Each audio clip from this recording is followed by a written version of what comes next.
Hello friends, स्वागत है आपका संविधान की एक और इम्पोर्टेंट क्लास में। दोस्तों आज मैं आप लोगों के लिए 66 संविधान के इम्पोर्टेंट क्वेश्चंस लेकर आया हूँ। राष्ट्रपति की जो नियुक्ति है और उससे संबंधित काफ़ी इम्पोर्टेंट क्वेश्चन इसमें लेकर आया हूँ। दोस्तों वीडियो काफ़ी इंपॉर्टेंट रहने वाली है, इसलिए वीडियो को स्किप ना करें और अंत तक जरूर देखें।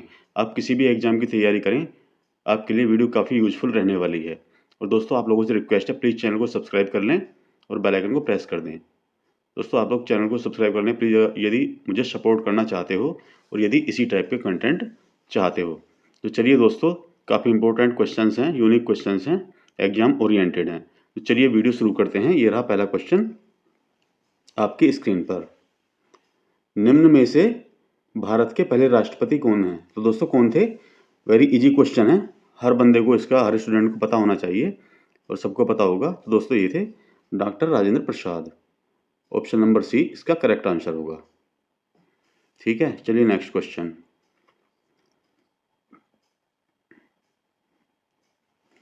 वित्त आयोग के अध्यक्ष और सदस्यों की नियुक्ति कौन करता है? बताइए दोस्तों, कौन करता है? भारत के उपराष्ट्रपति, भारत के राष्ट्रपति, भारत का सर्वोच्च न्यायालय, भारत के प्रधानमंत्री। तो इसका आंसर होगा दोस्तों भारत के राष्ट्रपति। वित्त आयोग के अध्यक्ष के सदस्यों की नियुक्ति कौन करता है? भारत के राष्ट्रपति। इंपॉर्टेंट क्वेश्चन है, ऑप्शन नंबर बी इसका करेक्ट आंसर होगा। चलिए नेक्स्ट क्वेश्चन।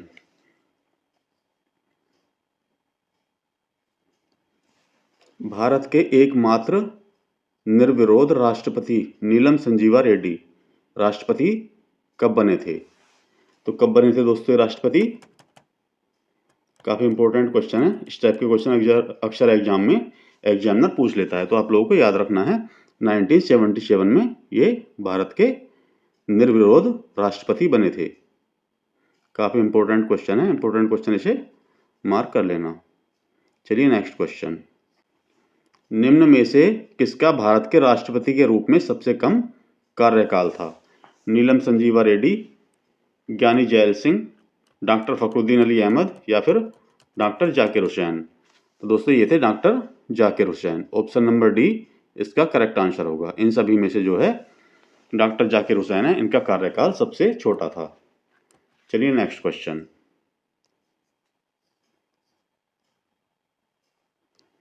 राष्ट्रपति की क्षमा शक्ति के तहत दंड के स्वरूप को बदले बिना दंड की अवधि कम की जाती है।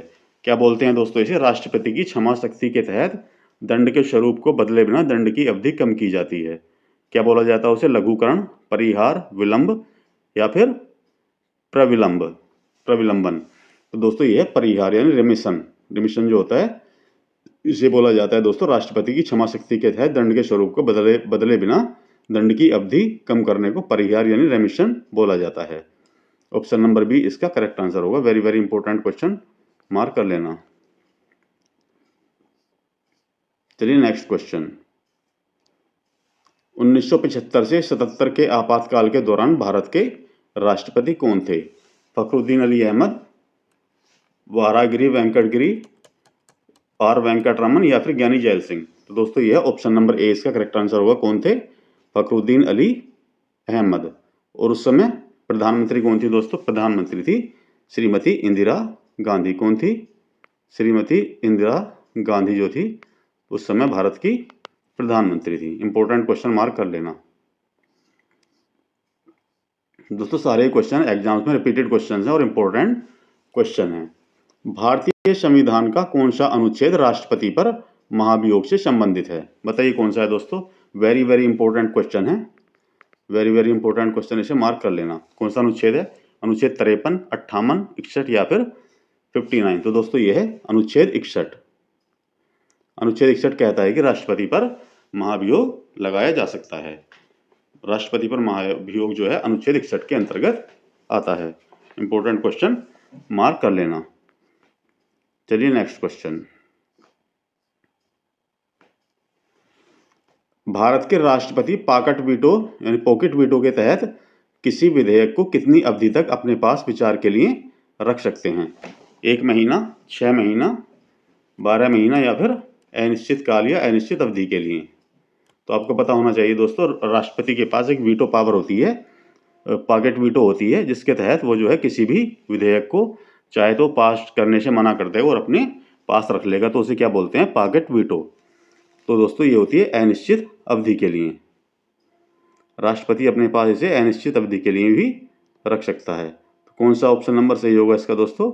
ऑप्शन नंबर डी इसका करेक्ट आंसर होगा, अनिश्चित अवधि के लिए।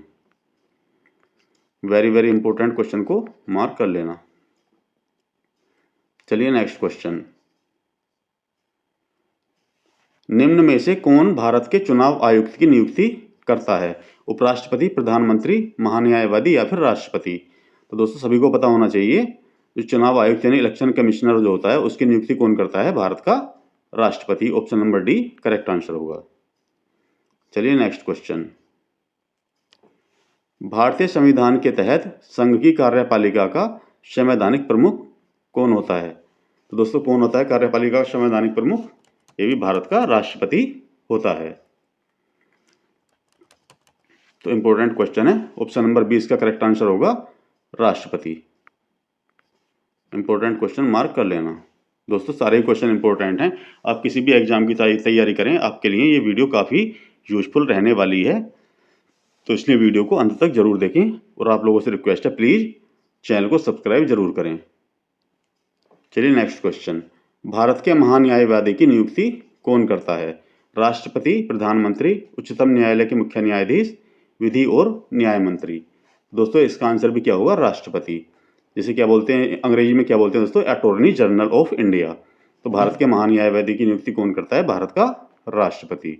इंपॉर्टेंट क्वेश्चन है दोस्तों। टोटल मैं आप लोगों के लिए इस वीडियो में 66 क्वेश्चन लेकर आया हूं, जो कि सारे क्वेश्चन अपने आप में यूनिक हैं, एग्जाम ओरिएंटेड हैं। चलिए नेक्स्ट क्वेश्चन।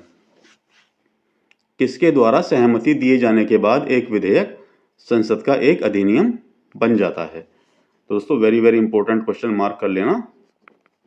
किसकी अनुमति से बनता है दोस्तों? कोई भी संसद में कोई भी विधेयक अगर राज्यसभा या लोकसभा द्वारा पास होता है तो उसके बाद किसकी? राष्ट्रपति की सहमति के बाद वो क्या बन जाता है? कानून बन जाता है। इंपॉर्टेंट क्वेश्चन है। तो ऑप्शन नंबर बी इसका करेक्ट आंसर होगा। कौन? राष्ट्रपति। राष्ट्रपति की अनुमति के बाद वो क्या एक अधिनियम बन जाता है। चलिए नेक्स्ट क्वेश्चन। भारत का प्रथम नागरिक निम्न में से कौन है? तो वेरी इजी क्वेश्चन है, आप सभी को पता होना चाहिए दोस्तों। भारत का प्रथम नागरिक कौन होता है? भारत का राष्ट्रपति। और अब प्रेजेंट में भारत की राष्ट्रपति कौन है? तो दोस्तों ये हैं द्रौपदी मुर्मू जी, ये भारत की प्रेजेंट में राष्ट्रपति हैं। तो भारत के राष्ट्रपति जो है भारत का पहला यानी कि प्रथम नागरिक होता है। चलिए नेक्स्ट क्वेश्चन। राष्ट्रपति की परिलब्धियां और भत्ते और उनके पद से संबंधित अन्य व्यय किस पर प्रभारित किए जाते हैं? दोस्तों किस पर होते हैं? आकस्मिक निधि पर होते हैं, प्राक्कलन निधि, संचित निधि या फिर सार्वजनिक लेखा निधि? तो राष्ट्रपति को जो भी भत्ते वगैरह दिए जाते हैं दोस्तों, वो किस पर डिपेंड होते हैं? कहाँ से वो उनका जो है कलेक्शन किया जाता है? संचित निधि से। ऑप्शन नंबर सी इसका करेक्ट आंसर होगा, संचित निधि। इंपॉर्टेंट क्वेश्चन मार्क कर लेना। चलिए dear friends, my dear students, next question. भारतीय संविधान का कौन सा अनुच्छेद राष्ट्रपति द्वारा शपथ से संबंधित है? तो बताइए दोस्तों, राष्ट्रपति को शपथ दिलाई जाती है तो कौन से अनुच्छेद के अंतर्गत आता है? अनुच्छेद 66, 60, 57 या फिर 54? तो आप लोगों को याद रखना है अनुच्छेद 60। अनुच्छेद 60 के अंतर्गत राष्ट्रपति को शपथ दिलाई जाती है। और दोस्तों राष्ट्रपति पर महाभियोग जो है कौन से, अभी बताया था ऊपर मैंने कौन सा, वो है अनुच्छेद 61 यानी आर्टिकल 61 के अंतर्गत राष्ट्रपति पर महाभियोग लगाया जा सकता है। चलिए नेक्स्ट क्वेश्चन। निम्न में से संविधान के किस अनुच्छेद में भारत के राष्ट्रपति पर महाभियोग प्रक्रिया का उल्लेख है? बताइए दोस्तों, किसके अकॉर्डिंग जो है, किस अनुच्छेद के अंतर्गत राष्ट्रपति पर महाभियोग लगाया जा सकता है? ये है दोस्तों अनुच्छेद 61 यानी आर्टिकल 61 के तहत राष्ट्रपति पर महाभियोग चलाए जाने की प्रक्रिया का उल्लेख किया गया है। Very very important question mark कर लेना, अक्सर एग्जाम में पूछा जाता रहता है। चलिए नेक्स्ट क्वेश्चन।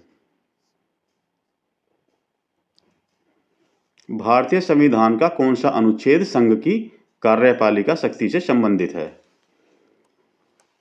तो बताइए दोस्तों, इंपॉर्टेंट क्वेश्चन है, एनालाइज कर लीजिए 2 मिनट। कौन सा अनुच्छेद है जो संघ की कार्यपालिका शक्ति से संबंधित है?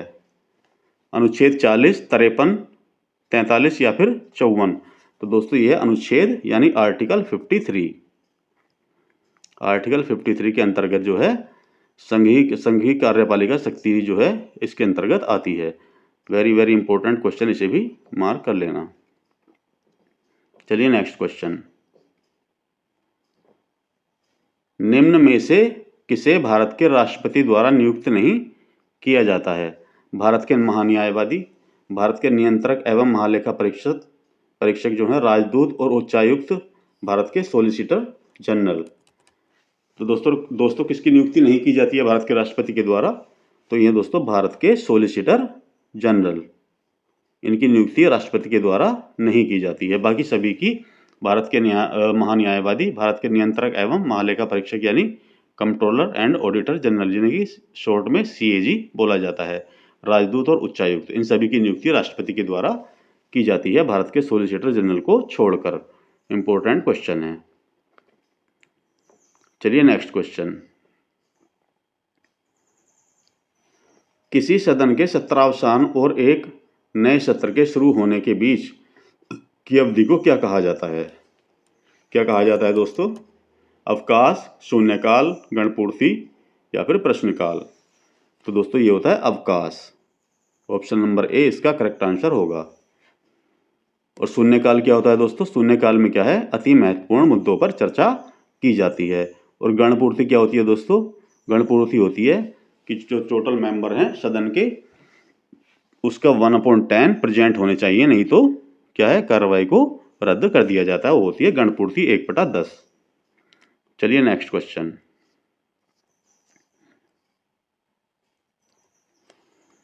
निम्न में से किनको पहला लोकसभा अध्यक्ष बनने का सम्मान मिला? तो दोस्तों भारत के पहले लोकसभा अध्यक्ष कौन थे? कृष्ण सिन्हा, M अनंतसेनम अयंगर, S राधाकृष्णन या फिर GV मावलंकर? तो दोस्तों option number D correct answer होगा। GV मावलंकर भारत के पहले लोकसभा अध्यक्ष थे। वेरी वेरी इंपॉर्टेंट क्वेश्चन है। मैं भी इस क्वेश्चन को काफ़ी बार आप लोगों को जो है करा चुका हूँ। इंपॉर्टेंट क्वेश्चन, मार्क कर लेना। चलिए नेक्स्ट क्वेश्चन। भारतीय संविधान के अनुच्छेद 80 में राज्यसभा में सदस्यों की अधिकतम संख्या कितने निर्धारित की गई है? 250, 238, 240 या फिर 262? तो दोस्तों कितनी है? ये है 250। ऑप्शन नंबर ए इसका करेक्ट आंसर होगा। कितनी है? 250। इंपॉर्टेंट क्वेश्चन है। चलिए नेक्स्ट क्वेश्चन। असम राज्यसभा में राज्यसभा की कितनी सीटें आती हैं? कितनी है दोस्तों? 18, 9, 7 या फिर 15? तो असम राज्यसभा में कितनी सीटें हैं? 7 सीटें हैं। ऑप्शन नंबर सी इसका करेक्ट आंसर होगा। चलिए नेक्स्ट क्वेश्चन। भारत का संविधान एक संप्रभु, समाजवादी, धर्मनिरपेक्ष, लोकतांत्रिक गणराज्य है जिसमें सरकार की डैश एक प्रणाली है। कौन सी प्रणाली है दोस्तों सरकार की? एकात्मक, संसदीय, राजतंत्रीय या फिर राष्ट्रपति? तो ऑप्शन नंबर बी इसका करेक्ट आंसर होगा। कौन सी? संसदीय प्रणाली है। इंपॉर्टेंट क्वेश्चन, मार्क कर लेना। चलिए नेक्स्ट क्वेश्चन।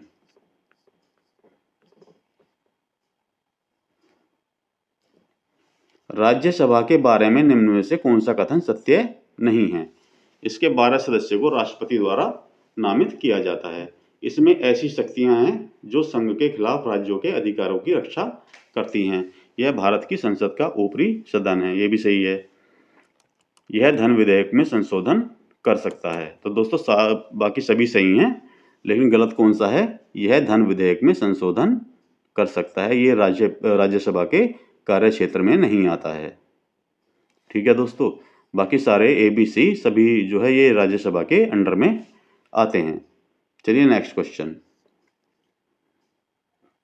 दोस्तों काफ़ी इंपॉर्टेंट वीडियो, काफ़ी इंपॉर्टेंट क्वेश्चंस हैं, इसलिए हल्के में ना लें और अच्छे से वीडियो को देखते रहें। चलिए नेक्स्ट क्वेश्चन। लोकसभा चुनाव के लिए एक उम्मीदवार की कम से कम कितनी आयु होनी चाहिए? बताइए लोकसभा के उम्मीदवार के लिए, यानी प्रधानमंत्री बनने के लिए भी कितनी आयु होनी चाहिए दोस्तों? 25 वर्ष होनी चाहिए। और यह लोकसभा के लिए उम्मीदवार की आयु 25 वर्ष होनी चाहिए। ऑप्शन नंबर बी इसका करेक्ट आंसर होगा। इंपॉर्टेंट क्वेश्चन मार्क कर लेना। चलिए नेक्स्ट क्वेश्चन।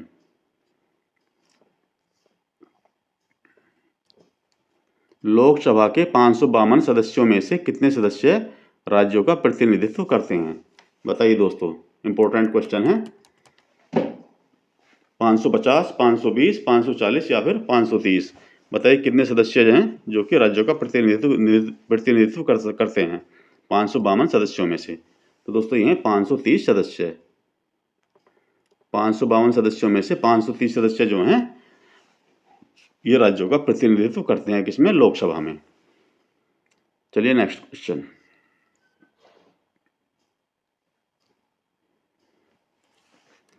भारत में दोनों सदनों वाली पहली निर्वाचित संसद किस वर्ष अस्तित्व में आई? इसे सांसद लिख होगा, थोड़ा टाइपिंग एरर है, इसे कर लेना संसद। भारत में दोनों सदनों वाली पहली निर्वाचित संसद किस वर्ष अस्तित्व में आई? तो दोस्तों ये आई 1952 में। ऑप्शन नंबर बी इसका करेक्ट आंसर होगा। चलिए नेक्स्ट क्वेश्चन। निम्न में से कौन लोकसभा के अध्यक्ष को अस्थायी रूप से नियुक्त करता है? बताइए दोस्तों, कौन करता है? ये करता है भारत का राष्ट्रपति। ऑप्शन नंबर ए इसका करेक्ट आंसर होगा। भारत का राष्ट्रपति जो है लोकसभा के अध्यक्ष को अस्थायी रूप से नियुक्त करता है। इंपॉर्टेंट क्वेश्चन है। चलिए नेक्स्ट क्वेश्चन। लोकसभा चुनाव के लिए पात्र मतदाता बनने के लिए न्यूनतम आयु कितनी है, यानी क्या है? बताइए दोस्तों, जो वोटिंग का जो लोग वोट देते हैं यानी उसके लिए मिनिमम आयु कितनी होती है वोटिंग करने के लिए? यह होती है दोस्तों 18 वर्ष। इजी क्वेश्चन है, सभी को पता होना चाहिए।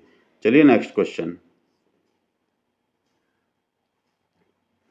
राष्ट्रपति के द्वारा राज्यसभा के लिए मनोनीत किए जाने के लिए कौन सा विशेष ज्ञान या व्यवहारिक अनुभव शर्त नहीं है?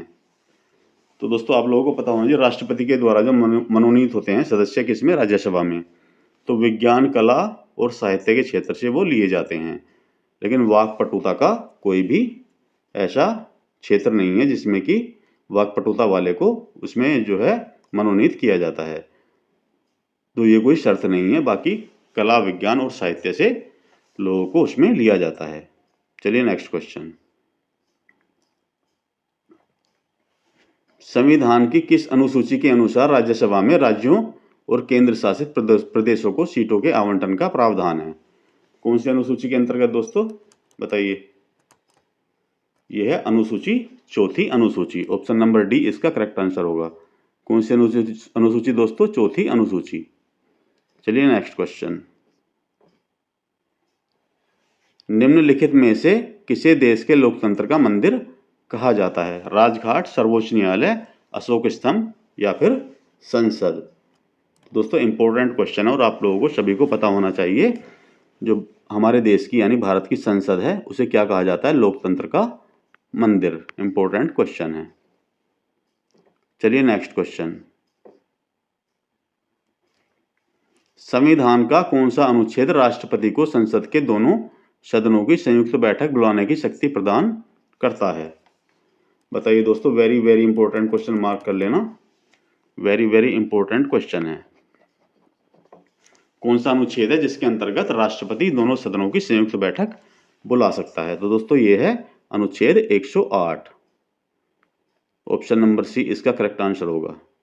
अनुच्छेद 108 के अंतर्गत क्या है? राष्ट्रपति दोनों सदनों की संयुक्त बैठक को बुला सकता है। और दोनों सदनों की संयुक्त बैठक होगी तो उसमें उसकी अध्यक्षता कौन करेगा दोस्तों? वो करेगा लोकसभा अध्यक्ष।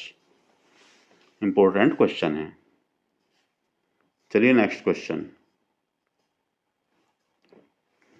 कौन सा अनुच्छेद संविधान में संसद की संशोधन करने की शक्ति और संशोधन की प्रक्रिया से संबंधित है? इंपॉर्टेंट क्वेश्चन मार्क कर लेना दोस्तों। संविधान में संशोधन कौन से अनुच्छेद के अंतर्गत आता है दोस्तों? ये आता है अनुच्छेद 368 के अंतर्गत। वेरी वेरी इंपॉर्टेंट है, काफी बार एग्जाम में पूछा गया है। चलिए नेक्स्ट क्वेश्चन। संसद में विपक्ष के नेताओं के वेतन और भत्ते किस वर्ष संसद द्वारा पहली बार पारित अधिनियम द्वारा शासित होते हैं? बताइए। तो यह दोस्तों 1977। जिस साल संसद जो अस्तित्व में आई थी 1977 में, तभी से क्या है, विपक्ष के नेताओं के वेतन और भत्ते संसद द्वारा जो है ये भी पहली बार पारित अधिनियम द्वारा शासित होते हैं। चलिए नेक्स्ट क्वेश्चन।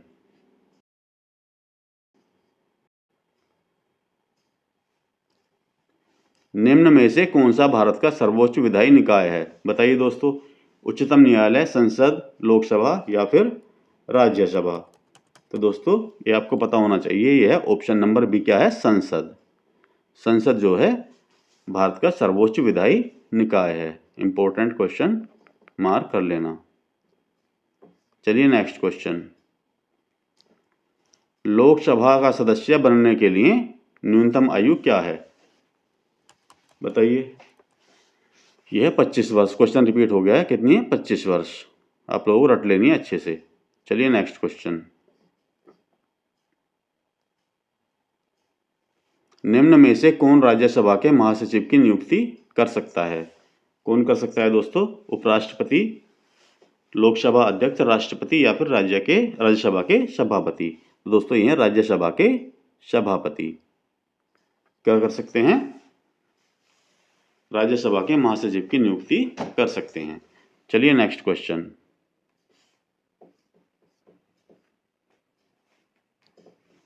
भारत के उपराष्ट्रपति किसके पदेन अध्यक्ष भी हैं? बताइए। लोकसभा, राज्यसभा, संसद या फिर संघ लोक सेवा आयोग?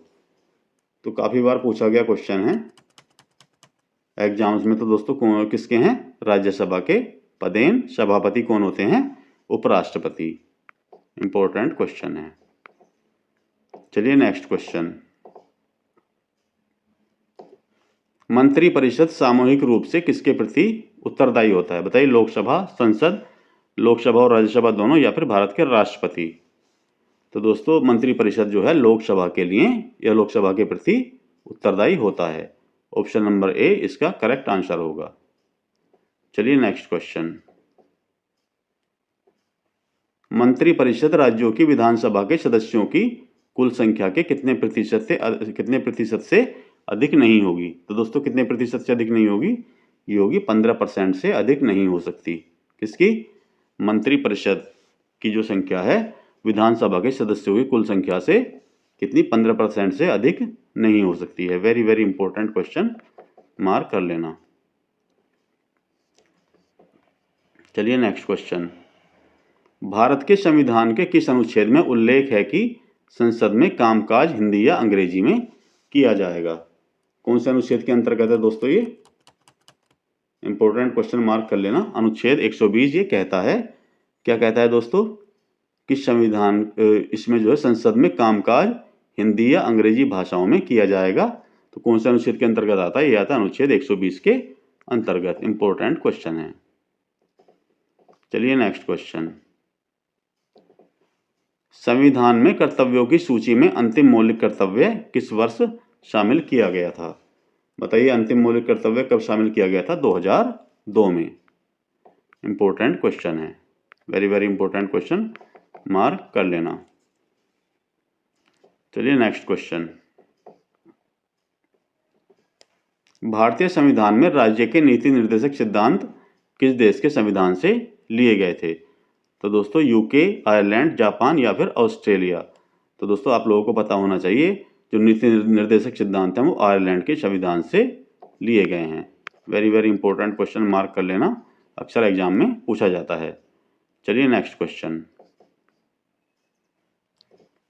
संविधान के किस भाग में कल्याणकारी राज्य का विचार दिया गया है, यानी विचार है? राज्य के नीति निर्देशक सिद्धांत, मौलिक कर्तव्य, मौलिक अधिकार या फिर प्रस्तावना? तो कल्याणकारी राज्य की जो अवधारणा है वो किस में दी गई है दोस्तों? ये दी गई राज्य के नीति निर्देशक सिद्धांतों में। Very very important question, mark कर लेना। चलिए नेक्स्ट क्वेश्चन। राज्य को भारत के संविधान के किस अनुच्छेद के तहत राष्ट्रीय महत्व के हर स्मारक, स्थान और वस्तु की रक्षा के लिए बाध्य किया जाता है? बताइए दोस्तों, वेरी वेरी इंपॉर्टेंट क्वेश्चन है। कौन सा अनुच्छेद ये कहता है कि जो है राज्य की क्या जिम्मेदारी है, राष्ट्रीय महत्व के जो भी स्मारक हैं, स्थान है या फिर वस्तु है, उसकी रक्षा के लिए राज्य बाध्य है। किस अनुच्छेद के अंतर्गत आता है दोस्तों? ये आता है अनुच्छेद 49 के अंतर्गत। अनुच्छेद 49 ये बताता है। इंपॉर्टेंट क्वेश्चन, मार्क कर लेना। चलिए नेक्स्ट क्वेश्चन। निम्न में से कौन सा भाग राज्य को सामान्य न्याय और निःशुल्क कानूनी सहायता प्रदान करने करने का निर्देश देता है?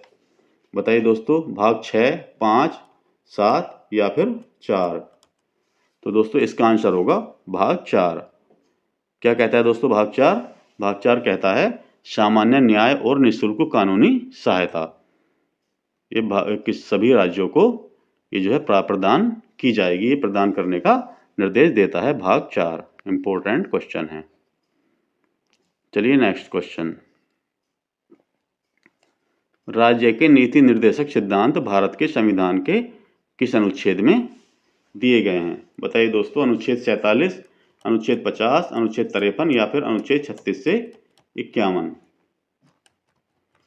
तो दोस्तों वेरी वेरी इंपॉर्टेंट क्वेश्चन, इसे भी मार्क कर लेना। नीति निर्देशक सिद्धांत कहां से कहां तक दिए गए हैं? अनुच्छेद 36 से 51 तक इनका जिक्र किया गया है। किनका?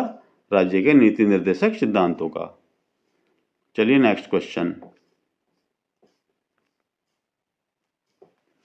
भारतीय संविधान का कौन सा अनुच्छेद सार्वजनिक क्षेत्र में रोजगार से संबंधित मामलों में सभी नागरिकों को समान अवसर की गारंटी देता है?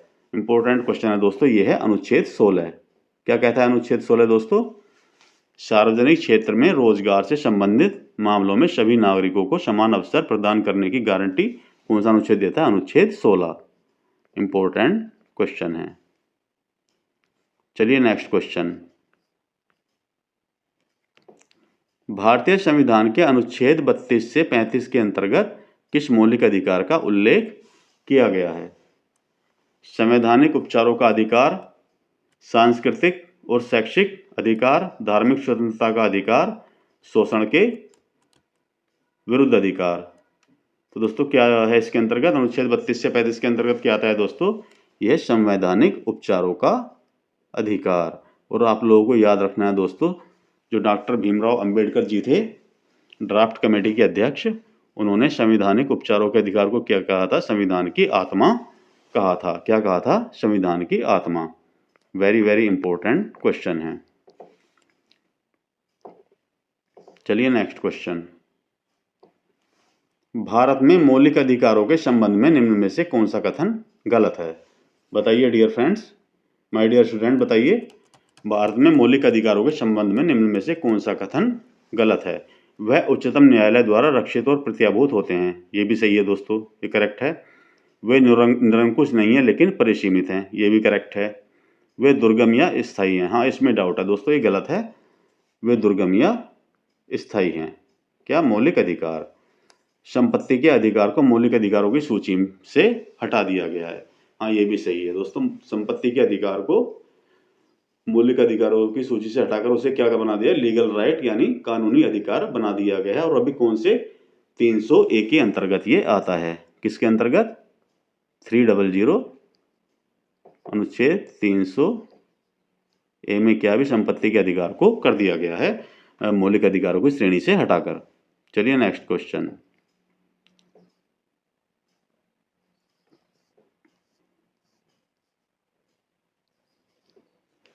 भारत में मौलिक अधिकारों के संबंध में निम्न में से कौन सा कथन गलत है? चलो ये तो हो गया ना क्वेश्चन। चलिए नेक्स्ट।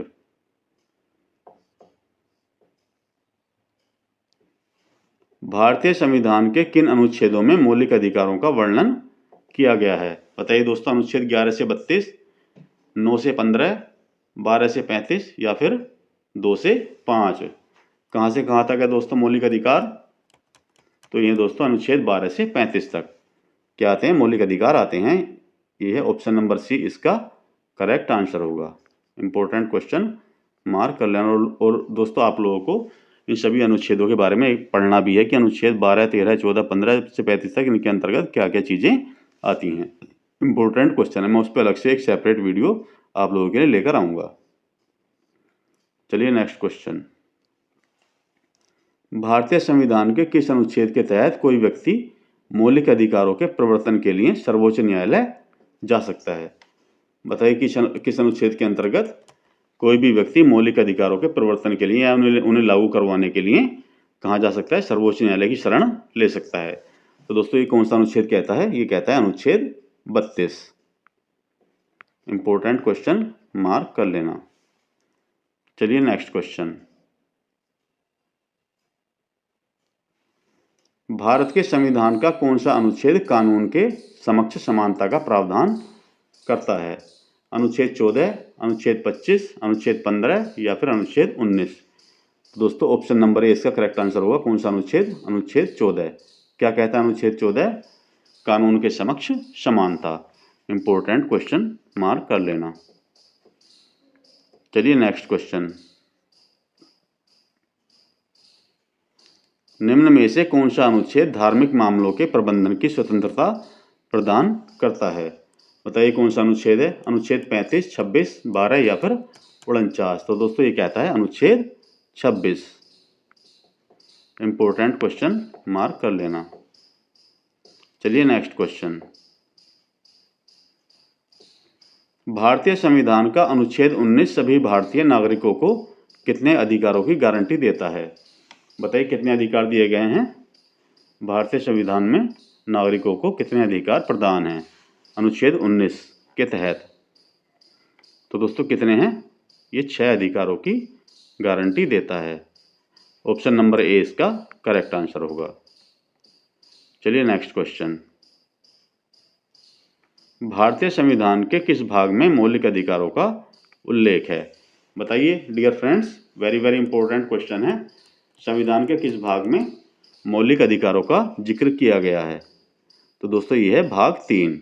भाग 3 में क्या है?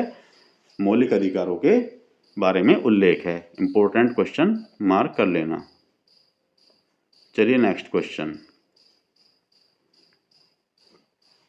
संविधान के अनुच्छेद 17 द्वारा किस मुद्दे को समाप्त कर दिया गया है? अस्पृश्यता, जातिवाद, दासता या फिर रंगवाद? तो दोस्तों यह अस्पृश्यता का उन्मूलन। किसके अंतर्गत आता है? अनुच्छेद 17 के अंतर्गत आता है। Very very important question, mark कर लेना, काफी बार एग्जाम में पूछा गया है। चलिए नेक्स्ट क्वेश्चन, धर्म की स्वतंत्रता का अधिकार भारत के संविधान के किन अनुच्छेदों में निहित है? तो बताइए दोस्तों, अनुच्छेद 19 से 22, अनुच्छेद 29 से 30, अनुच्छेद 25 से 28, अनुच्छेद 14 से 18। तो दोस्तों धर्म की स्वतंत्रता का अधिकार अनुच्छेद 25 से 28 के अंतर्गत आता है। ऑप्शन नंबर सी इसका करेक्ट आंसर होगा। Very very important question, mark कर लेना। चलिए नेक्स्ट क्वेश्चन, निम्न में से किस मूल अधिकार को 1978 में अनुच्छेद 300A के अनुसार कानूनी अधिकार बना दिया गया है? थोड़ी देर पहले मैंने बताया था दोस्तों ऊपर, अभी कौन से अधिकार को मौलिक अधिकार से हटाकर कानूनी अधिकार बनाया गया है, और अभी कौन से अनुच्छेद में आ गया है? वो अनुच्छेद 300A में आ गया है। तो दोस्तों कौन सा? वो है संपत्ति का अधिकार। ऑप्शन नंबर बी जो है इसका करेक्ट आंसर होगा। और ये कब किया गया है? 1978 में। चलिए नेक्स्ट क्वेश्चन,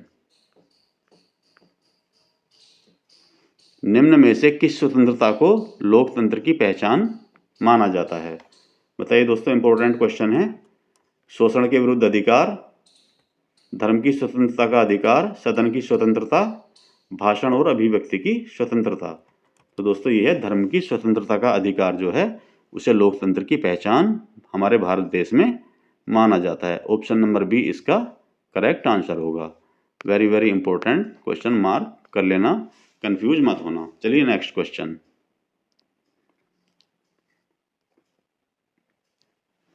भारतीय संविधान का अनुच्छेद 19 कितने प्रकार की स्वतंत्रता प्रदान करता है? तो दोस्तों ये 6 प्रकार की स्वतंत्रता।